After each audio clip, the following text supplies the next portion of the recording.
Ganito ang agos na sinusuong ng mga batang mangyan 2 beses sa isang linggo. Piligrong ang kapalit, piso kada kilo.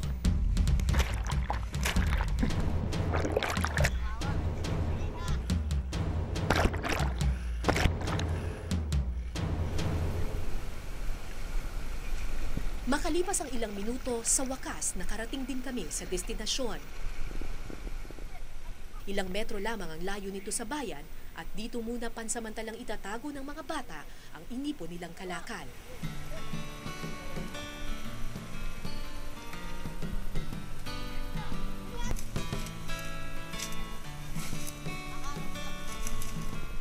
Hapong-hapo ako nang makababa sa salbabida.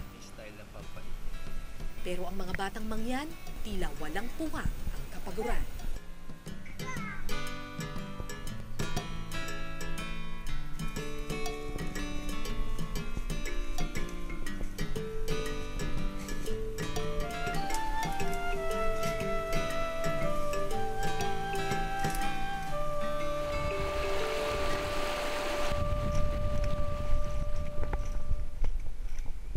Sa mga palengke sa Maynila, tila binabaliwala lang sa dami ang mga saging na saba. Pero ang di natin alam, kalbaryo pa lang pinagdadaanan para lang makarating ang mga ito sa ating hapagkainan. Bulag ang 2 sa 4 na anak ni Mang Ima. Pero kahit bulag, pinipilit ng batang si Wendell na tulungan ang kanyang ama. Gaano po katagal ninyo pinapasan yung mga saging? 3 oras. Galing doon sa aming lupa, papunta dito. 3 oras? Gaano karami po saging yun? Mga 300. Ilang linggong inipon ng mag-ama ang saging na ito. Ngayong araw, ibabiyahe nila ito at ibebenta sa bayan. So sa isang buwan po, magkano po ang kinikita ninyo? Depende lang kung ilan ang dala namin saging. Pero karaniwan po, magkano po ang pera ninyo sa isang buwan? Isang buong buwan po? 100. Isang buwan na yun? Pagkakasyahin nyo na yun? Ay, yan lang. Ang kita namin, ganyan lang kalaki. Pag nawala na ng bigas, ano nang kinakain? Mga saging lang. Saging, oo. So sa isang buwan po, ilang beses lang po nakakakain ng bigas ang mga bata? Tuwing magsahin siya ng bigas. Tuwing Biyernes, kumakain kayo ng bigas? Kaya pala gano'n na lang kahigpit ang pagtatali nila sa mga piling. Bawat saging mahalaga.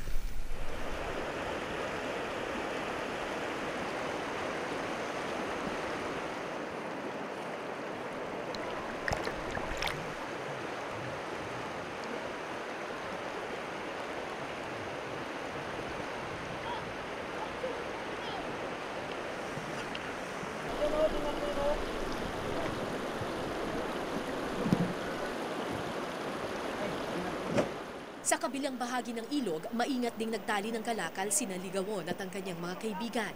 Sako-sako ng gabi naman ang kanilang ibebenta sa bayan.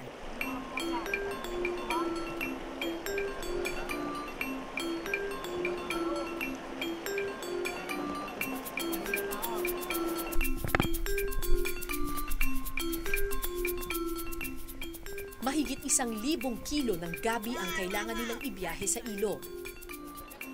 Hindi nakakayanin ng salbabida, kaya ang iba isinakay na lang sa balsa.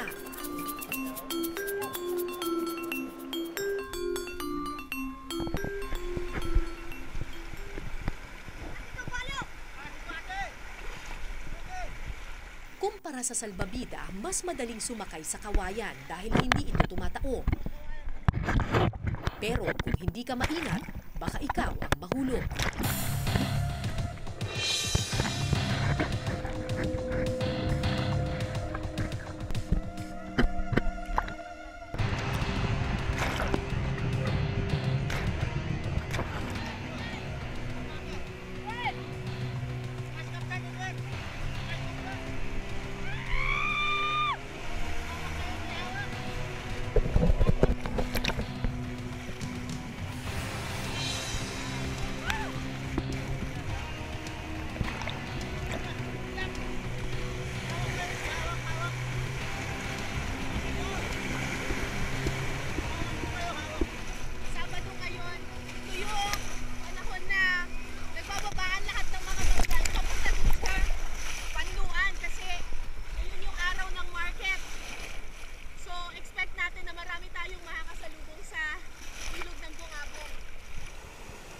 Kumpara kahapon, mas mabilis ang ragasan ng ilog ngayon.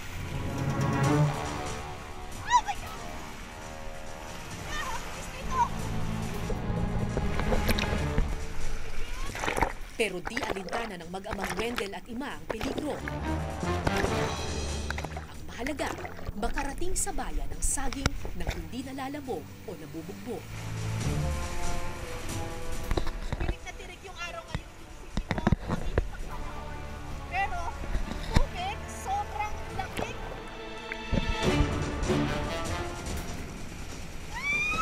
Mahigit 1 oras na kaming nakababad sa tubig.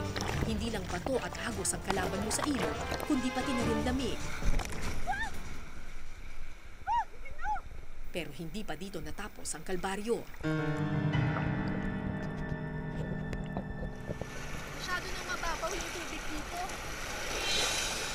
Delikado kapag ganun kasi pwedeng mabutas yung salbabida. Matamaan ang mga bato. Halos 2 oras na kami nagpapaanod, pero di ko pa natatanaw ang dulo ng ilog. Maya-maya, nangyari ang aking kinatatakutan.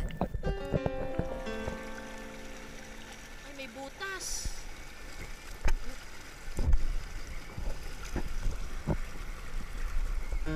May butas yung salbabida namin.